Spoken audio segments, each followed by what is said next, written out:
Hey, what's up guys, and thanks for joining me today as we take a look at Guangzhou, China. So I had always wanted to go to the real southern China. And by that I mean, Hong Kong, dim sum, Cantonese. The list of differences is very long between North and Southern China. Surprisingly, I met an awesome friend on LinkedIn named Jia Ming, and he offered to be my tour guide for 48 hours. And so I jumped on a high-speed train from Nanjing to Guangzhou. It cost me 7 hours, $100, and I was able to sit and watch the countryside of China cruise by. Finally, I arrived at Guangzhou railway station. I was in no rush to queue up in line to go down the stairs, but when I did, I was surprised to see that no one likes using the stairs. Luckily for me, the subway was super cush with some of the nicest digs I've ever seen. Lots of safety glass, colors delineating entrances and exits, screens with 3 languages on them, countdowns to when the trains are going to come. Basically, it's impossible to get lost. And I made it easily to my exit, which was basically heading to the Likto Hotel where Jia Ming got me reservations. And on the road, I was struck with how warm and humid this area was, which makes sense because it's in southern China. And I would be remiss if I did not note that I felt very tall. And I finally made it down to the Likto Hotel, and it was simply amazing. It was everything I expected and more. It's got the rave lights going on. It greets you with the elevator with a nice message here. The rooms themselves are everything you need and nothing you don't. Nice boutique flavor, 2 big beds, a nice work bar all the way down. You got an intercom station so you can talk to different areas of the studio, which is kind of redundant but kind of awesome. And actually, I didn't hang out long because I needed to get spiffed up to meet Jia Ming for the first time. And this is arguably the most important part of the trip.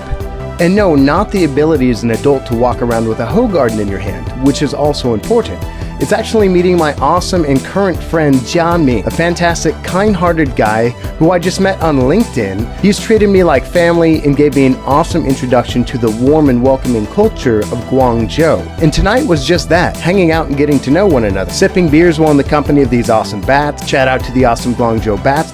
So we ducked into a mall to continue the conversation, and I was blown away how big this thing was. So that about wrapped up day 1, guys. And day 2 started off bright and early with a trip down Beijing Road. This was actually an ancient boundary for Guangzhou City and is now over time became more commercial. If you look closer, you can see many famous locations, ancient tea shops, and as you can see, the people in southern China tend to be a bit shorter. Jia Ming and I were very much the tallest people around. And really, shopping is so varied in this region, from Chinese medicinal herbs to electronics to shoes. And finally, we arrived at our destination. It's a dim sum restaurant that aims to bring the ancient dim sum flavor and experience to today. As you can see, it was an experience from beginning to end. I think we had chicken feet, durian cakes, and we had my personal favorite, xia hong mi. This was overall the best eating experience I've had in a restaurant in China. Lucky for me, Jia Ming planned to take us to Bai Yun Mountain to work off these calories. It's been visited by various famous scholars since ancient times, predating the actual founding of the city of Guangzhou. As you can see, it's renowned for its beauty, its various inscriptions, and dense greenery that gives fresh air to the city of Guangzhou. Some epic overlooks and whitewashed pagodas, a great place to bring your lover, to contemplate life, or to write some epic poetry. My favorite place is this little bridge right here.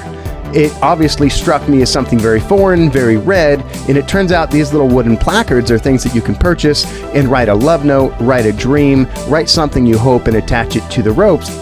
After this mountain walk we had to go to bed because we had our final day coming up. Sunday we took it easy and we took a stroll through Guangzhou's CBD, or Central Business District. As you can see, it has a huge pedestrian walk, lots of floral scenery. It's lined with museums and concert halls, amphitheaters of all types. As you go around and face south, that's the direction of our walk. At the very end, when we got to the river, we found an awesome soccer stadium, all kinds of lights, and a Cantonese wrapping robot snack vending machine, because Guangzhou has these things. This is a great place to stroll, to people watch, to play some basketball, have some snacks, or just relax on your Sunday. And here's one more shot of the night skyline, guys. Things were getting late and I had to get back to Nanjing. I did not get enough of a cultural taste of Guangzhou, and I will definitely be back. Special shout out to my homeboy Jia Ming. Thank you so much for your hospitality. I look forward to hosting you in Seattle and visiting you in Hainan soon. Like and subscribe for upcoming videos, guys, and check out next week's video when we take a trip to Korea.